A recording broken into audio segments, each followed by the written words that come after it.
ভিখারি যদি ভোজবাড়িতে ভোজ পাই তার খাওয়া দাওয়ার পর যেমন আনন্দ হয় তোমার গান শুনে আমার ততটা আনন্দ হয়েছে। একটা ভিখারি দীর্ঘদিন খেতে পাই নাই, না খেতে পাওয়ার পর একটা ভোজবাড়িতে ভোজ পেয়েছে, সে খাওয়া দাওয়া করলে তার কতটা আনন্দ হবে আপনারা বুঝতে পারছেন। আমার বংশের লোক ওর গান শুনে আমার ততটা আনন্দ হবে না? একটা বন্ধা নারী যদি হঠাৎ সন্তান কোলে পায়,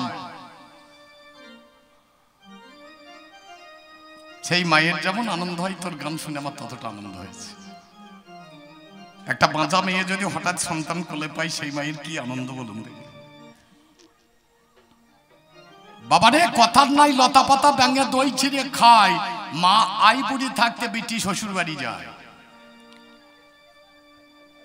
কথা বলছো পণ্ডিতের ঢঙে, ক লিখতে কলম ভাঙে, লাপালে ঝাঁপালে যদি কবিগান হইতো তাহলে রায় বেশেকে বাইনা দিত।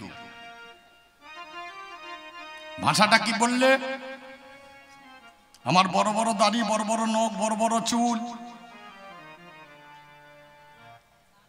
তোরা তো 3 দিন মায়ের গর্ভে থাকিস, তাতেই তোদের দম নষ্ট হয়ে যায়। চিন্তা করে দেখুন। আর আমি মায়ের গর্ভে 18 বছর ছিলাম। আমি যখন জন্ম নিয়েছি তখন বড় বড় চুল দাড়ি সব গজিয়ে গিয়েছে। তাহলে যখন আমি মায়ের গর্ভ থেকে বেরিয়ে এলাম আমার কিছু বাকি ছিল নাকি? চিন্তা করুন মনে মনে। আমার নাতি আমাকে বলছে পাঁঠা। আমি যদি পাঁঠা না হয় তোর বাবা আসবে কোথা থেকে? আমি খাসি হলে হইতো নাকি তোর বাবা? তো কথাটা ঠিক বলছিস, কিন্তু কি বলছিস বুঝতে পারছিস না। একটা নাতি যদি তার দাদুকে বলে পাঁঠা, তাহলে তোর বাবাটা কি পাঁঠার বেটা কি হবে? খাসি টাসি হবে নাকি? তাহলে আমার পরে তোর বাবা জন্মেছে, তোর বাবা তাহলে বড় পাঁঠা, জাত পাঁঠা। তারপরে তুই হয়েছিস, তুই বোধহয় রাম পাঁঠা বটিস। বড়দেরকে সম্মান করতে শিখিস নাই, তার মানে এ জাত পাঁঠাই বলে। কথাটা বললেই হবে না, আগে সম্পর্কটা ঠিক রাখো। আমি তোমার দাদু, দাদু ভাইকে কোন নাতি পাঁঠা বললে বলে মান সম্মান থাকে না। কবিগান ভাষার গান, কবিগান সৌন্দর্যের গান, কবিগান লোকশিক্ষার গান। তুমি বললে কি বলে 1 ঘন্টা পরে করে, তাহলে কবিগান লোকশিক্ষার গান। তার মধ্যে কি শিক্ষা পেলেন? শিবাসের বউ মালিনী দেবী নাকি ছেলে কেটেছিল। আপনারা শুনলেন, আমি বসে বসে শুনলাম নাকি? মালিনী দেবী ছেলে কেটেছিলেন তো। শিবাস পণ্ডিত মালিনী, যার বাড়িতে গৌরাঙ্গ মহাপ্রভু প্রতিদিন হরিনাম গাইতে যেতেন। আমরা হরিনাম করালে শেষ গানটা যা গাই, হরি হরায় নম কৃষ্ণ যাদবাই নম, যাদবাই মাধবাই কেশবাই নম। এই গানটা গৌড় হরির ছিল প্রথম গান। আমাদের যেটা শেষ গান, ওটা গৌরাঙ্গ মহাপ্রভুর প্রথম গান। সেখানে মালিনী দেবীর কোলে একটা সন্তান ছিল, সেই ছেলেটার নাম ছিল শঙ্কর। হরিনাম করতে গেলেন, কোলের ভেতরে ছেলেটা বসে আছে, ছেলেটা ধরফর করে মরে গেল কোলের ভেতরে হরিনাম শুনে। তুই নিজে নিজে বুঝতে পারছিস না আমি কি বলবো। ছেলে কেটেছিল মাধবাচার্যের স্ত্রী, হরিনাম শুনে জ্ঞান শূন্য হয়ে লাউ ভেবে ছেলেটাকে কেটেছিল, শিবাসের স্ত্রী নয়। সেই ছেলে বেঁচে ছিল, কিন্তু শিবাসের ছেলে আর বাঁচেনি। শিবাসের ছেলেকে 5 মিনিটের জন্য গৌরাঙ্গ মহাপ্রভু বাঁচিয়েছিলেন। গৌরাঙ্গ মহাপ্রভু গিয়ে শঙ্করকে বলছে, শঙ্কর একবার ওঠ। আর শঙ্কর উঠে বসে বসেছে। বলে, তোর মা বাবা কাঁদছে দেখছিস না, কথা বল। কথা বললেন। বলে, প্রভু গো, আমি আর এখানে থাকতে চাই না। ওরে বাবা, হরিনাম করলে কামরূপী যে ছেলে, এই কামটা মারা যায়। হরি বল, কাম শরীরের মধ্যে আর থাকবে না। যদি কেউ করে হরিনাম, তার যে ছেলে কাম, এই কাম আর থাকবে না, কামটা দূরীভূত হয়। তুই তলায় হাত দিবি না, উপরে উপরে বুঝছি। আমার ছেলের মতো পড়াশোনা শিখিস। আমার ছেলের বয়স যখন 5 বছর, আমি নদিয়া থেকে গান করে ফিরেছি। রাত্রি 10টার সময় বলছে, বাবা তোমার সঙ্গে ভাত খাবো। বললাম, কি দিয়ে খাবো বাবা? বলছে ডিম ভাজা দিয়ে খাবো। বলে এই সময় ডিম কোথা পাবি, বাজার সব বন্ধ। বলছে ঠাকুমাকে বলো পেরিয়ে দেবে। তাহলে হারামজাদা বটে। আরে তোর ঠাকুমার ডিম দেবে নাকি? বলে মাস্টার মশাই বলেছে, তুমি জানো যারা চিবিয়ে খায় তাদের বাচ্চা হয়, যারা গিলে খায় তারা ডিম পারে। তাহলে ঠাকুমাই তো একটাও দাম নাই, ও তো গিলিয়ে গিলিয়ে খাই, ডিম দেবে না কেন? এমন তাও তো বটে। তাহলে এক কাজ কর, তো ঠাকুমনির কাছে যা, গিয়ে কোন খাড়ুইয়ে ডিম ভরে রেখেছে দেখা দিয়ে বাড়ি করি। এই পড়াশোনা করলে চৈতন্য চরিতামৃত বোঝা যাবে না। বাবারে বললি তো খুব। বামাখেপা নামে একটা ছেলে, বামাখেপার সামনে কে দাঁড়িয়েছিল? তোর দিদিমা না অন্য কেউ? চিন্তা করি মনে মনে, তুই যা বলেছিস সব কটা ভুল। দীন ঠাকুর মন্ত্র বলে অর্ধেক তার ভুল, আর মধু নাপিত দাড়ি ছাঁচে লেগে থাকে চুল। তুই যেটা বললি সব কটা ভুল। তুই যেটা তোর নিজের দামে চালাতে যাচ্ছিস, তোর সামনে দেখ তোর দিদিমা দাঁড়িয়ে আছে জিব্বারে। তোর মাল নয়, আমার মাল। রামকৃষ্ণ ঠাকুরের সামনে তোর এক দিদিমা। যে কটা লোক আমাদের লোককে ধরেছে সে কটা লোক মহান হয়েছে, আর যে কটা লোক সে যুগের লোককে ধরতে পারেনি তারা বাবার নিচে পড়ে আছে। বলে আমার যুগ ধন্য যুগ, তোর যুগ ধন্য আমি জানি। তো তোদের বুদ্ধি কত? তেল কন্ট্রোল, জল কন্ট্রোল, অমুক কন্ট্রোল, তমুক কন্ট্রোল, শেষকালে নিজেকেও কন্ট্রোল করে বসে আছে। দেয়ালে দালে লেখে বেড়াচ্ছিস, দুটোর বেশি বাচ্চা নয়। তোদের বিজ্ঞানের যুগ। কোন মায়ের যদি একবারে তিনটে হয়ে যায় তার দেয়ালে কি লিখবি? এরকম তো ক্ষেত্র আছে। তোদের কলম চলবে তো? তোদের মতো এত জ্ঞানী ব্যক্তি থাকলে সচি মায়ের নবম গর্ভের সন্তান হচ্ছে নিমাই, ওই দুটো বাচ্চা নিয়ে যদি কেটে দিত, সত্য কথা বলুন, নিমাই পণ্ডিত আসতো? কাজী নজরুল ইসলাম ছিল ষষ্ঠ গর্ভের সন্তান, তার মা দুটো বাচ্চা নিয়ে যদি কেটে দিত। রবীন্দ্রনাথ ঠাকুর তিনি ছিলেন অষ্টম গর্ভের সন্তান, সে দুটো বাচ্চা নিয়ে যদি কেটে দিত বিশ্বকবি আসতো? বলছো তো খুব। তোদের দেশে যেগুলো ভালো লোক তাদেরকে ট্যাপিকে কাজ দেওয়া হয়েছে। লক্ষ্য করে দেখবেন, যে কটা ভালো মানুষ, নেতাজি সুভাষ শিউরিতে মাথায় দাঁড় করে নিয়েছে ঘোড়ার পিঠে, দিল্লি চলো। মহাত্মা গান্ধী কলকাতাতে মাথার মোড়ে দাঁড় করে দিয়েছে লাঠি ধরিয়ে। স্বামী বিবেকানন্দ বোলপুরে স্ট্যাচু করে দিয়েছে। তাহলে যে কটা তোদের দেশে পুজো পাবার মতো লোক তাদেরকে দিয়েছিস ট্রাফিকের কাজ, মানে সিভিক পুলিশের কাজ করছে। আর আমার দেশের যে মাল কোটা এসেছে সব কটা তাকিয়ে দেখ বড় মন্দির। তাহলে তো তার মাথা এক হয়? হাটে আর মাঠে, চপ্পর কাটে আর ছেঁড়া চটে। মা মাতার ভাঙনাতে তেমনি তো তারা মাথা, চপ্পর খাটা ছেঁড়া চটে। এখন প্রমাণ দেখলেই তো বুঝতে পারবেন সে যুগের যতগুলো মাল, সে মাল কোটা সব বড় মন্দির। আমার যুগের কাটা মালের দাম জানিস? গোটা মাল পরে নিবি। সামান্য শিবলিঙ্গ কেটে এসেছে তোর দেশে, তাতেই জল ঢেলে তোদের শেষ হয় না বগুলা। আমার নাক বগুলা জল ঢালছে সামনে আর পেছনে এসে পোষা। তাহলে এ মালের কি দাম আছে? এ ধুয়ে এসে যদি খানিক খাবি মজা মারতে পারবি। বিয়ে করতে যাবি সেখানেও দেখবি আমাকে ডাকছে, বলছে তোমার মতো যেন স্বামী হয়, নোড়া ঠাড়ো করিয়েছে। চিন্তা করবেন কেন? তোর যুগে ডাকলেই তো হতো। হবে না ভাই, যা বলছিস তুই বুঝতে পারছিস না। তোর গান করা হলো না তো আমি বলবো না, কারণ আমার নাতি তো যা বলছে ঠিক বলছে। গৌরাঙ্গ মহাপ্রভু দেশে এলেন, একটা বিয়ে করলেন, বিয়ে করার পর বউটা মরে গেল। যদি ভাত দিতে পারবি না আবার বিয়ে করার দরকার মুচ্ছিতি করে? চিন্তা করুন। আবার বিবাহ করলেন বিষ্ণুপ্রিয়া নামে একটা মেয়েকে, বিয়ে করে 24 বছর বয়সে। বলছে তোমার আর ভাত কাপড় দিতে পারবো না।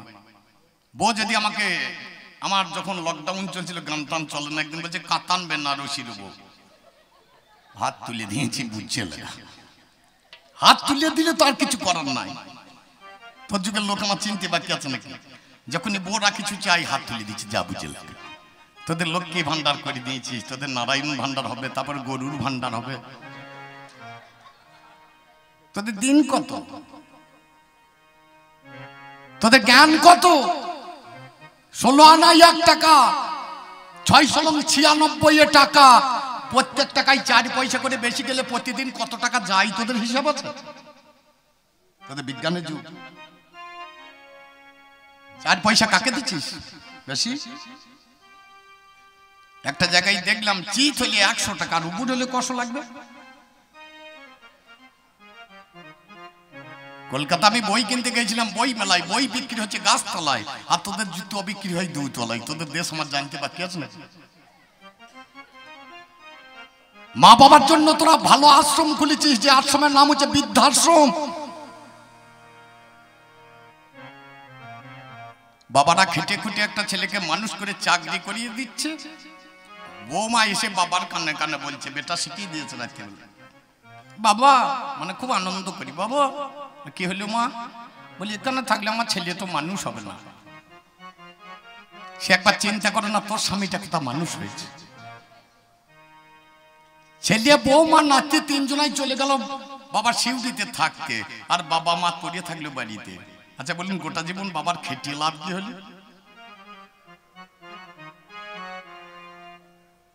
বাবা চাষি মানুষ, একদিন দেখছে ছেলেরা ওখানে বাসি তরকারি খাচ্ছে, 2 দিন টাটকা তরকারি দিয়ে আসে, পটল মূলো এগুলো লাগিয়েছে, পটল মূলো নিয়ে চলে গেছে বেটার বাড়িতে। সন্ধ্যাবেলায় ঢুকেছে, বৌমা বলছে বাবা এসেছে, ঘরের মানুষ তো ঠান্ডা ভাতেই হয়ে যাবে। বাবা শুনতে পেয়ে বলছে, মারে আমি তো গোটা জীবনই ঠান্ডা খেলাম, এ ঠান্ডা পেলেই ভালো।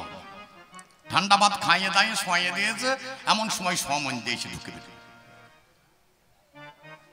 জগতের মধ্যে 3টেই কুটুম, একটা ভাকুর কুটুম, একটা ঠাকুর কুটুম, আর একটা কুকুর কুটুম। ভাকুর কুটুমটা হচ্ছে আমার শ্বশুর মশাই। রাত্রেবেলায় এসে একটা ছপ্পর কাটে, বাবা তার ওতে সব্যে দিয়ে বলে, ক বিঘে আলু লাগালেন, কত ধান হইলো, ক কুইন্টাল করে হইলো, ভুকুর ভুকুর করে গোটা রাত জ্বলাবে, ভোরবেলায় ঘুমোবে। ঠাকুর কুটুম এটা হচ্ছে শালা বাবু, মানে বইয়ের ভাই। এ ঠাকুরের যতটা সম্মান, তোর যুগে তাদের ততটা সম্মান। আর কুকুর কুটুম হচ্ছে জামাইরা। এখানে কেউ জামাই থাকলে আমার কথায় কিছু মনে করবেন না, তবে একজন আছে আমি জানি, আমি নাম করব না, কারণ পেটে এত খিদে লেগেছে, শাশুড়ি যতক্ষণ না ডাকবে ততক্ষণ সে খেতে যেতে পারবে না। চিন্তা করুন, কুকুরকে যেমন না ডাকলে খেতে পাবে না, জামাইকে ঠিক তাই। বাবা খাওয়া দাওয়া করে শুয়ে পড়েছে, সমন্দি চলে এসেছে, আর বউ তাড়াতাড়ি এখন তার স্বামীকে, আগেকার দিনে আমাদের সময় নাম ধরে ডাকতো না কেন, এখন সব বলছে রসরাজদা। আমার বউ আমাকে বলছে, আমি তো দাদা ভালো, কখন কখন বাবা বলেও বসে থাকছে। গত বছর বলছে টাকা দাও তো 600, কি করবি? বলছে ভাইয়ের বছর অবস্থা খারাপ, বাবা মরেছে দেখলে না, কি করতে হবে? বলছে ভাই দুটিয়ায় যাবো, একটা কাপড় না আনলে লোকে কি বলবে। টাকা নিয়ে চলে গেল, কাপড় কিনে পরিয়ে চলে আসছে পৌঁছালো। আমার বৌদি জিজ্ঞেস করছে, কে দিল রে? বলছে আমার বাবা দিয়েছে। আমি চেয়ারে বসে বসে খানে ঘেঁচে নিলাম, তাহলে আমি তোর বাবা, মালামা। চিন্তা করি, ভাই এসে তার বলে কি হলো কি? বলে ভাই এসছে দেখছো না, একটু খাসির মাংস, হাতটা লক্ষ্য করুন, একটু খাসির মাংস। মানে কি এটা? কি লোকে করে BJP party, Trinamool party, CPM party, Congress party, হাতল ফাওড়া পার্টি, নির্দল পার্টি, পার্টি শেষ নাই। তোদের যুগে 2টো ছেলে একটা মদের বোতল, একটা জলের বোতল নিয়ে 2টো গ্লাস নিয়ে বসে, হ্যাঁ কি করছিস? বলছে পার্টি করছি। এ পার্টি আবার কোন পার্টি?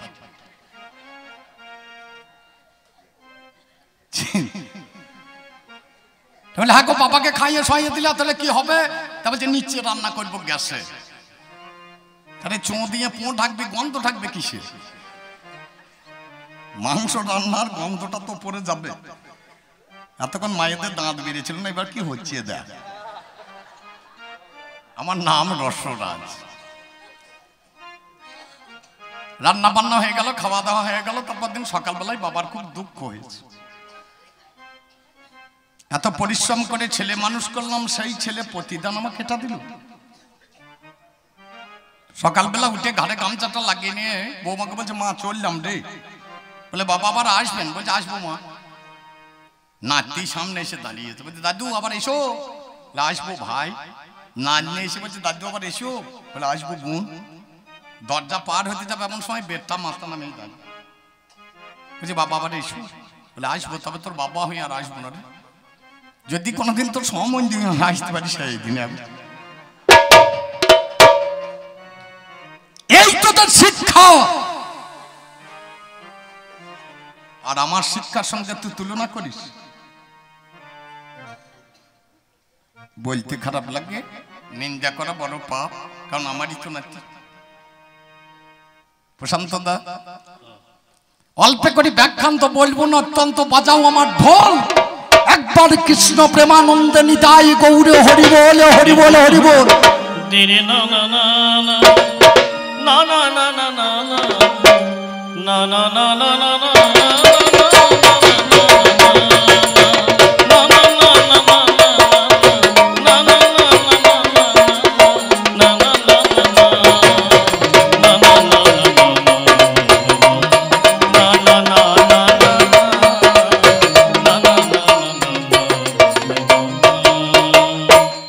নাতি ভাই, আমাদের কথা তো চলবে না, এখন তোদের কথা।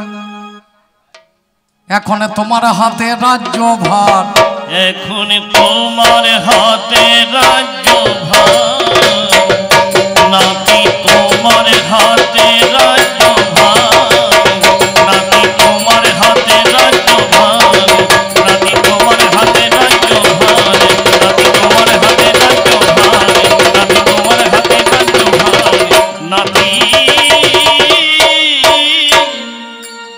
এখন তোমার হাতে রাজ্য ভার। এখন তার আমার রাজ্যত্ব নাই, সত্যতে তা দাপুরে আমার রাজ্যত্ব ছিল কলিকালে, বাবা আমার রাজ্যত্ব নেই। এখন তোমার হাতে রাজ্য ভার, এই ভার নিলেই তো হবে না। তোমার দেশ কত সুন্দর, কত সৌন্দর্য এই দেশে। বাবা চিনি আসে চটে, জুতো বাক্সে ভরা, ঘিত বিকায় ভাড়ে আর মদে কাঞ্চনে বেড়া। বাবা হেঁটে যায় বেটার পালকি চাই, বাবা হেঁটে যায় বেটার পালকি চাই।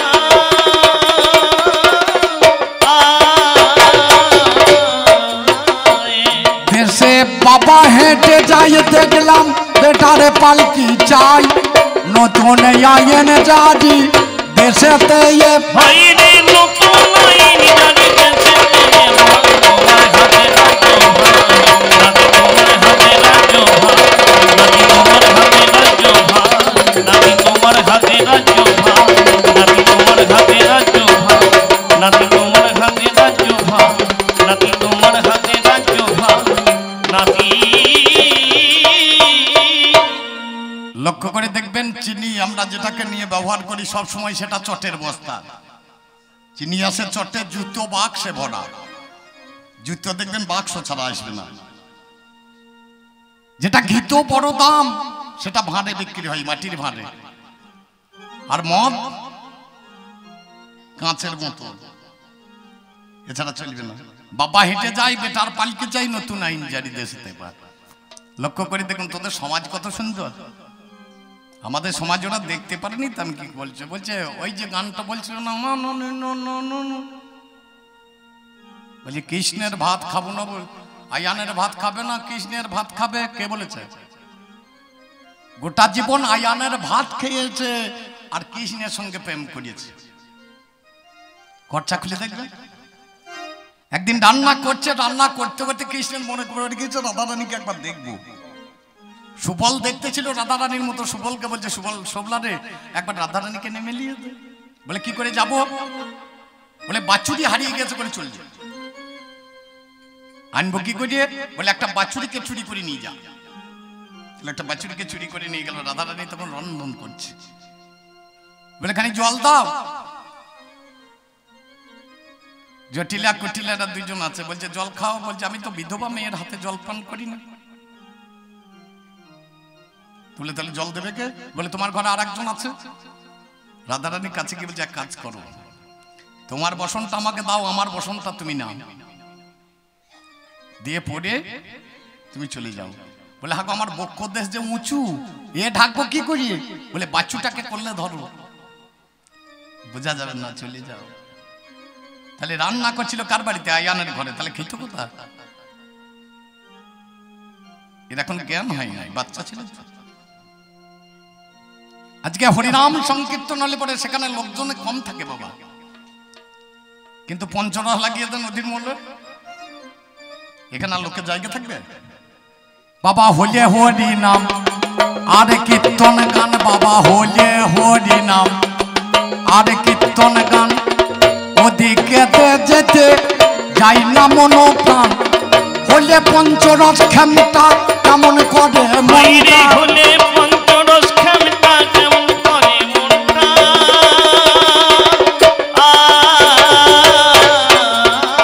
বাবা হলে পঞ্চরস ক্ষমতা কেমন করে মনটা, সবার ভিতরে সেদিন লোকে একা, সবার ভিতর সেদিন লোকে একা, আমার হাতে রাজ্য ভার, নাতি তোমার হাতে রাজ্য ভার, নাতি তোমার হাতে রাজ্য ভার, নাতি তোমার হাতে রাজ্য ভার, নাতি তোমার হাতে রাজ্য ভার, নাতি যা হয় না তা হবে না, হয় না তা হবে না, আমার কাছে শোনো না, যা হয় না তা হবে না, তুই আমার কাছে শোনো না, যা হয় না তা হবে না, আমি একা শুনবো কেন? আপনারা শুনলেন বসে নাতি ভাইয়ের কথাগুলো মনের ওই উল্লাসে, দেবগুরু বৃহস্পতি কোন কর্ম করল? তার ভাইয়ের বইয়ের কাছে যতনেতে গেল।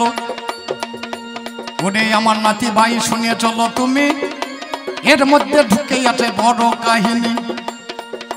এই উদ্দত্তর বাড়িতে বৃহস্পতি যায়, আশ্রমে সেদিন বাবা উদ্দত্ত নাই, উদ্দত্তের বউ আমার মমতা ছিল। ওরে আশ্রমেতে গিয়ে বাবা যতনে বসিল, মমতা ভাসুর ঠাকুর দর্শনে করে আমার কুশাসনে এনে দিলেন জানাই প্রকাশ করে। ও বাবারে কুশাসনে বসিবারে যায়, জিজ্ঞাসা করেছে অগ্নি বাবার ভাই, বলে কোথায় গেল ভাই আমার? চিন্তা করো মনে, কোথায় আছে ভাই আমার বলো নাই এখনে? বলে ভাই আপনার বাড়িতে বহুদিন তো নাই, বৃহস্পতি বলে যার জন্য আসা হয়। মমতা ভয়ে ভয়ে জিজ্ঞাসা করে, আরে কোন কর্মই আছে দাদা বলুন প্রকাশ করিয়ে। বলে তোমার সঙ্গে একবার আমি রমণ করিব, আরে তারপরেই আমি বাবা বাড়ি ফিরে যাব। আমার মমতা সঙ্গে সঙ্গে কানেতে হাত দেয়, আরে ভাসুরের সঙ্গে বাবা কোনোদিন তো নয়, ভাসুরের সঙ্গে এটা দেখো হবে না হবে না, ওটাই আমার পাল্লা দাঁড়ে তোমার নেই কো জানা। মমতা বলে আমি জানি বাছা ধন, আরে অগম্যে গমন আছে জানাই বিবরণ, যে কোনো পুরুষ বাবা যে মেয়ের কাছে যেতে পারে, আমার লেখাই আছে ইহাদিন বাবা শাস্ত্রের বিচারে। ওটাই আমার নাতি ভাই তোমার কাছে গায়, আমার বৃহস্পতি মনে মনে হাসে মহাশয়। এদিকেতে মমতা কাছেতে বসিল, মমতার গর্ভে একটা শিশু সন্তান ছিল। ও বাবারে সেদিন বৃহস্পতি ছিল যিনি, আমার কর্ণপথে বীজ বাবা দিয়েছিলেন তিনি। আরে জিহ্বালিঙ্গ দ্বারা গুরুমন্ত্র দিল, কর্ণপথে হরি নামে যখনই ঢোলালো, আমার পথ দিয়ে লাঠি মারে নামের উপর ভাই। আরে নাম আমার বেরিয়ে এলো বলবো নাই অন্যায়। বৃহস্পতি রেগে গেল বুঝতে পারলি না, ওরে অন্ধকারে থাকবি বেটা করে বিবেচনা, তুই গর্ভ থেকে অন্ধ হবি দীর্ঘতমা নাম, তোর এই অন্ধকারে জীবন যাবে তোমায় জানালাম। এই নামের মর্ম বাবা বুঝতে পারলি না, তোর কাছে করিয়ে দিই একটু আলোচনা। সঙ্গে সঙ্গে ছেলে আমার কান্দিতে লাগিল, ভুল করেছি যে এটা জানাই কথা ভালো, আমিও তোমায় জানাচ্ছি তোমার কাছে হাই। অভিশাপে দেবই আমি বলবো নাই অন্যায়, তুমি সকনি হইয়ে দেখো জন্ম দেখো নেবে, আরে ভাগাটাকে জন্মে পরিষ্কার করিবে। এই কথা শুনেই আমার কোন কর্ম হলো, বৃহস্পতি সেদিন আমার হাসিতে লাগিল। কেন বেটা এমন উপরে আমি শুনতে চাই, অভিশাপে দিলি কেন বল নাই আমায়? যে গর্ভে প্রহ্লাদের মতো ভক্ত আসবে, ওই মাতৃভাগারে তুমি প্রবেশ করিবে, তুমি ভাগার খানা পরিষ্কারে যত্নে করিয়ে দেবে, তবেই তো ভক্ত প্রহ্লাদ জন্ম বাবা নেবে। যে গর্ভে ধুপর মতো ভক্ত আসবে ধন, মাতৃভাগারে যাবে করিয়া যতন, মাতৃভাগার খানা পরিষ্কার করিবে, সেই গর্ভে ধুপর মতো ভক্ত জন্ম নেবে। ওরে যে গর্ভে সবরিমা আসবে বাঁচা ধন, গর্ভখানা পরিষ্কারে করো যতন, এই সকলই হবে তুমি বিশ্ব চরাচরে, ভাগার পরিষ্কার করিয়ে ভক্তের জন্ম দেবে ছড়া। বাবারে অত খাটবো না, বয়স্ক মানুষ, ছোট্ট করে বুঝে নেন, অত খাটার তো দরকার নাই। আচ্ছা না, তাহলে বৃহস্পতি কি করলো বুঝালাম। এবার কি বললো, চন্দ্র নাকি তারা, তারা চন্দ্র হরণ করেছে না চন্দ্র তারা হরণ করেছে। বৃহস্পতির একটা শিষ্য ছিল, তার নাম ছিল চন্দ্র। একদিন গুরু মাকে চুরি করিয়েছে,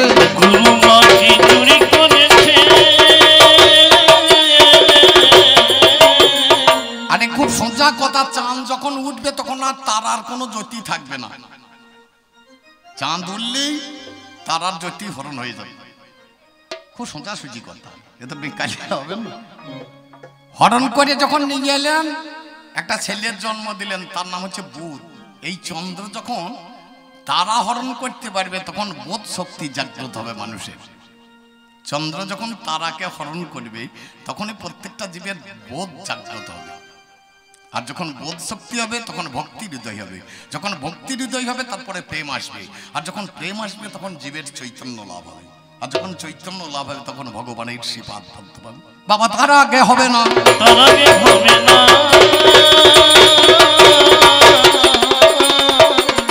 অহল্যা নামে তাই আগেটা সেদিন বেয়েছিল, অহল্যা নামে সেদিন বেয়েছিল। দেবরাজ ইন্দ্র বাবা তাহার কাছে গেল, দেবরাজ ইন্দ্র রাজা তাহার কাছে গেল। এই মেয়েটার নাম অহল্যা, নহল্যা, যেখানে হাল চলে না, মানে পতির জমি। বৃষ্টির দেবতা হচ্ছে ইন্দ্র। মেঘগণকে ডেকে ইন্দ্র রাজা বললেন, ওই পতির জায়গায় বৃষ্টি হোক, একটু উর্বর করো, তারপরে চাষটা করিয়ে দেব, তারপরে চাষটা করে দেব। এই পতির জমি থাকা ভালো না চাষ করা ভালো? বুঝতে পারছো না? এ নাতি ভাই বলছে পাষাণ করে দিলে এর একটা কারণ আছে। বৃহস্পতি ছিল গুরুদেব, গুরুদেবের কাছে গিয়ে যখন বললো আমি একটা শিক্ষা করতে চাই, বৃহস্পতি বললো আমার দ্বারাই হবে না, তুমি আর একটা গুরু করো। বলে কাকে করবো? বলে গৌতম মুনিকে। গৌতম মুনির কাছে গিয়ে শিষ্যত্ব গ্রহণ করে গৌতম মুনিকে জিজ্ঞেস করলেন এ মন্ত্র কথা পাবো? তা বলছে তোমার গুরু মায়ের কাছে, অহল্যার কাছে। অহল্যার কাছে যখন গেলেন, অহল্যা বুঝতে পারলেন না। গৌতমের বেশ ধরে গেলেন, অহল্যা বুঝতে পারছেন না। বলে তো নারীর পর্যায়ে পড়ে না। আমি যখন এই গান ছেড়ে আপনাদের এখান থেকে বাড়ি যাব, প্রায় রাত্রি 1টা, আমি ঘরের বাইরে থেকে ডাক দেবো, আমার গিন্নির দরজা খুলে দেবে, আমি ভেতরে ঢুকবো। আচ্ছা, আমার মতো কলা করে কেউ যদি অন্য ছেলে ডাকে, খুলতেও পারে, আর খুললেই তাই না রে, হাসলে হবে না, হাসির কথা না। একটা মেয়ে তার স্বামীকে কভাবে চেনে আগে দেখতে হবে। একটা মেয়ে তার স্বামীকে রাত্রির অন্ধকারে তার চোখ বেঁধে দিলেও চিনে নেবে। রূপ, রস, শব্দ, গন্ধ আর স্পর্শ, এই 5 ভাবে তার নারীকে চিনতে পারে। প্রথম হচ্ছে রূপ, হয় রূপে চিনবে, দেখলে চিনবে। তাছাড়া রস, রসে চিনবে। তাছাড়া শব্দ, মানে গলার আওয়াজে চিনবে। তাছাড়া স্পর্শ, যখন দুজন দুজনকে জড়িয়ে ধরবে তখন চিনবে। তাছাড়া গন্ধ, প্রত্যেকটা পুরুষের শরীরে একটা ঘ্রাণ আছে, সেটা নিজে নিজের বউরা জানে। কার পাঁঠার গন্ধ, কার গাধার গন্ধ, কার হাতির গন্ধ, নিজের বোঝারা বলতে পারবে না, নিজের বোঝারা বলতে পারবে না। এই 5টাই যখন তোমার মধ্যে নেই, পাষাণ হয়ে পড়ে থাকো, শুনে চলো নারী, পাষাণ হয়ে পড়ে থাকো।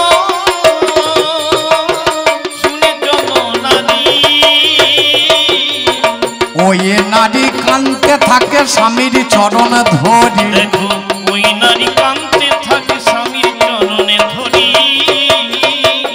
স্বামী গো আমি অন্যায় করেছি, আমি ভুল করেছি, তাই বলে আমার কি মুক্তি লাভার উপায় নাই বলে আছে। আসবে যখন রামচন্দ্র, তার চরণ যখন তুমি পাবে তখন তুমি মুক্তি লাভ করবে। বলে তবে তোমাকে অপেক্ষা করতে হবে। বলে কতদিন? এই সত্যের পরে আর একটা যুগ আসবে, সেটা হচ্ছে দাপর। দাপর শেষ হবে, তারপরে আসবে তেতা, সেই তেতাই আসবে রাম। ছেলেটা বাবাকে এসে বলছে, বাবা আমার মা, বলে এদের পাথর হয়ে গেছে। বলে কবে আবার মা ফিরে পাবো? বলে একটা যুগ পরে। বলছে বাবা আমি অতদিন মা ছাড়া থাকতে পারবো না। তাহলে কি করবি? শতানন্দ মুনি, এই গৌতম মুনির ছেলের নাম হচ্ছে শতানন্দ মুনি। শতানন্দ মুনি ভগবানের তপস্যায় বসেছিলেন। ভগবান এসে দাঁড়ালেন, বলো বাবা কি চাই? বলি একের পর দুই হয় আমি জানি, কিন্তু ভগবান ওটা আমি চাই না, একের পরে তিনি হবে। একের পরে তিনি হবে। বড় মজার বিষয় লক্ষ্য করুন, আমার যুগের ছেলেদের এত তেজ ছিল বলতে একের পরে দুই হয় সবাই জানে, কিন্তু আমার সময় ছেলেদের এত জোর ছিল একের পরে তিনি বসিয়ে দিল। শতানন্দ মুনি মাকে পাওয়ার জন্য একটা যুগ আগিয়ে নিয়ে চলে এলেন। তেতা যুগ এলো, সত্যের পরে তেতা, তারপরে দাপর, তারপরে চিন্তা করে দেখো। রামচন্দ্র গেলেন, একদিন চলে যাচ্ছে, যেতে যেতে একটা পাথরে পা দিয়ে তার পাথরটা মানবী রূপ ধারণ করে রামচন্দ্রকে প্রণাম করেছে। অজানি লম্বিত ভোজন অবদুর্বাদল শ্যাম রামচন্দ্র গোবিন্দ আমার, আজ তোমার আমি দর্শন পেলাম, তোমার আমি দর্শন পেলাম। তুমি যে কথাটা বলছিলে ভেবে বলছো তো? সম্ভোগ নামে একটা সূত্র ছিল, সেই সূত্র বেদ পাঠ করতে গিয়েছে, বেদ পাঠে ভুল করেছে, যার জন্য রামচন্দ্র তার মাথা কেটে নিয়েছে। চিন্তা করে দেখেন, তোমার বেদ পাঠ করতে নিষেধ নয়। রামচন্দ্র কি ভালোবাসতো না নিচু জাতির মানুষ? রামচন্দ্রের যে বন্ধু ছিল তার নাম ছিল গুহক চণ্ডাল। আচ্ছা বলুন, রামচন্দ্র যদি নিচু জাতি ভালো না বাসতো, তাহলে গুহক চণ্ডালকে বন্ধু করে? সবরি নামে মেয়ে সেদিন বনে ছিল,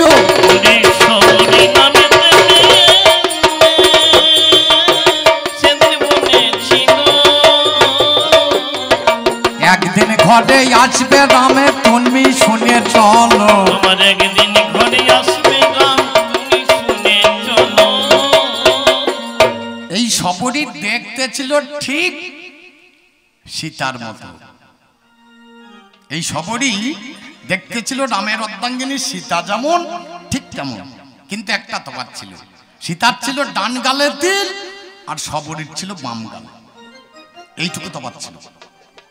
সবরিমা বৃদ্ধা হয়ে গেছে, অনেক বয়স, গুড়ি গুড়ি হাঁটে, প্রতিদিন জঙ্গলে যায়, বদরি তোলে, অর্ধেকটা খায় আর অর্ধেকটা রেখে দেয়। কবে রাম আসবে তাকে আমি খাওয়াবো। খুব চিন্তা করে দেখুন, অর্ধেকটা খাচ্ছে আর অর্ধেকটা সেই উচ্ছিষ্ট ফলটা রামের জন্য রেখে দিচ্ছে। একদিনে রাম লক্ষ্মণ দুই ভাই এলো, সবরির দরজাতে দাঁড়াইয়া গেল। সবরি মা বলিয়ে যখন রাম ডাক দেয়, সবরি মা গুড়ি গুড়ি বাইরে এসে যায়। কে বাবা তুমি? বলে মা আমি তোমার রাম, আর এটা আমার ভাই লক্ষ্মণ। বলে একটু দাঁড়াও বাবা। আবার গুড়ি গুড়ি ঘরের ভিতর ঢুকে গেল ভাই, ফলগুলো নিয়ে এলো পত্রের থালায়, একটা পাতা দিয়ে থালা বানানো আছে, সেই পত্রের থালাতে ফলগুলো একটা ফল হাতে নিয়ে রামের বদনেতে দেয়, খাও খাও রামচন্দ্র তোমাদের জানায়। রামচন্দ্র হা করিয়ে ফল নিতে গেল। লক্ষ্মণের সেদিন আমার রাগ হইয়াছিল, ও বাবারে ধনুর বাণ হাতে ছিল ভাই, ফলের উপর সেদিন আমার বাণ টেনে দেয়, ওই ফলটা সেদিন আমার ভেঙে গেল ভাই, ছুটে চলে কোথায় গেল কার বা জানা নাই। ও বাবারে সেদিন রাম বড় কষ্ট পেল, ভক্ত মনে ব্যথা দিলে লক্ষ্মণ, এটা নয় ভালো। মা জননী দরদিনী কাঁদতে লেগেছে, এতদিনের ইচ্ছাই আমার নষ্ট হয়েছে।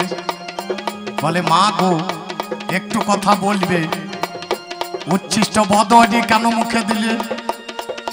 মা বলে বাছারামে শোনে আমার কাছে, আমি জঙ্গলে ঘুরে বেড়াই কথা নয় কমিছে, আমি জ্ঞানী নয় আমি অজ্ঞানী নারী, কোন ফলটা মিষ্ট ফল কেমনে বুঝতে পারি? জঙ্গলে গিয়ে ফল তুলি, যদি বেশি ফলে হয় আমি খেলে মারা বাবা যাব রে নিশ্চয়। আমি মরে গেলে দেশের ক্ষতি তো হবে না, তুমি মারা গেলে দেশের সর্বনাশ হইবে ঘটনা।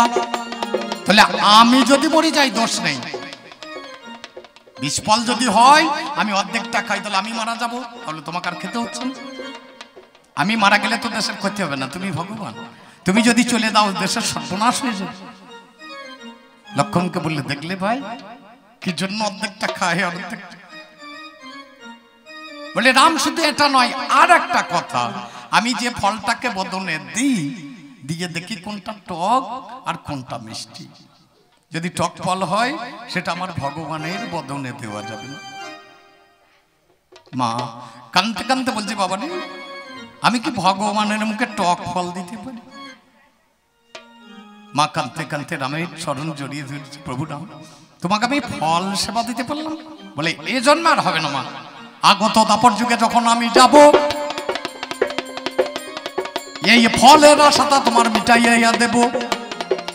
এদিকে লক্ষণের মাথাতে হাত দেয়, ভক্ত মনে ব্যথা দিলি তোরে গো জানাই, উচ্ছিষ্ট পদ্ধতি থেকে একদিন প্রাণ ফিরিয়ে পাবি, ওরে আমার লক্ষণে আমার কথা নিবি।